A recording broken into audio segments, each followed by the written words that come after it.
My apologies for that. The thing I used to record this limits how long I can talk. But here's one of my final slides. Is the idea is who cares about King Arthur and his stories? Well, short answer is a lot of people. Long answer, a lot of people.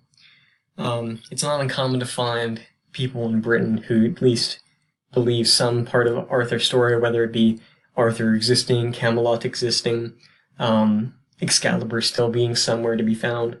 And he's very culturally important because he is the person who's credited with uniting Britain, under like the Britons, the Angles, the Saxons, and just kind of uniting all of them.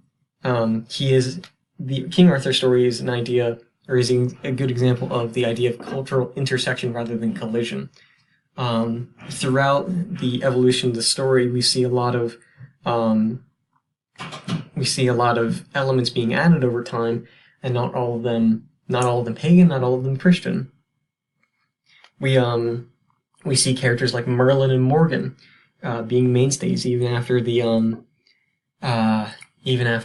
Christian elements get added. We see how like Merlin keeps some magical powers, meaning that not all the magic is bad, even though it's still witchcraft. Because Merlin is seen as a good figure, and Morgan too, for a time, is seen as a good figure, even though they're both witches in the eyes of the Middle Ages church, known for burning witches and everything. They were okay with it. But King Arthur also created this archetype of the good king, the valiant king, chivalrous, and probably has a beard. But King Arthur's story also created the stereotype of the wizard, the old wizard, Merlin. You can see at the bottom of the screen there, long white beard, usually has glasses, holds some kind of staff, and though he's not in the picture there, he usually wears a long robe and a pointed hat.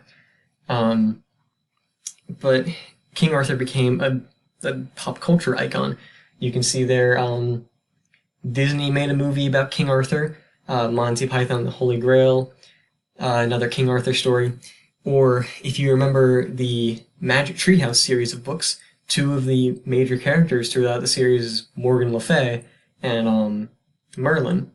Morgan Le Fay is another name for Morgan. Sometimes she's called Morgan, sometimes it's Morgana, sometimes it's Morgan Le Fay. Le Fay, if you're wondering, means the fairy. It's an old Celtic term, the fairy. Which fairy back then didn't usually mean a tiny little person with wings. The fairy usually just means someone who has magical powers and is usually a woman. So there you go. If you have any questions, you're free to email me, or you can direct those questions to my Twitter. Have fun with that. If you're interested, here are my works cited, and there you go. I hope you enjoyed this.